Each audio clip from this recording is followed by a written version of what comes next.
ఈరోజు ర్యాపిడో ఉంది, మీరు చూశారు. ఆ ర్యాపిడో వ్యవస్థాపకులు ఇక్కడ ఈ జిల్లా అతను వాళ్ళ తండ్రి నిజామాబాద్కు మైగ్రేట్ అయ్యాడు. తెలుగుదేశం పార్టీ కార్యకర్తగా ఉండేవాడు. నేను చెప్పిన విషయాలన్నీ వినేవాడు. కొడుకు ఐఐటి చేశాడు. అవన్నీ విన్న తర్వాత వెరీ సింపుల్ సొల్యూషన్ మీరు చూశారు.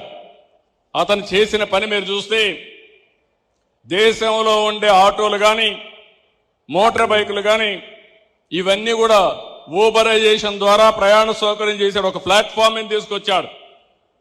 ఒక పక్క వెహికల్ ఓనర్ని, ఆ వెహికల్ ఆపరేట్ చేసే రైడర్ని, ఇంకో పక్క యూజర్ని, ఇద్దరిని పెట్టాడు. టైం పెట్టాడు, రేటింగ్ పెట్టాడు. ఒక 5-6 మందికి పంపిస్తే ఎవరు ఫస్ట్ రెస్పాండ్ అయితే వాళ్ళని పంపిస్తూ వచ్చాడు. ఈరోజు one of the best company. Idea great కాదు, కానీ ఆలోచించిన విధానం గ్రేట్. ఇంతవరకు చాలా మంది ఊహించుండరు.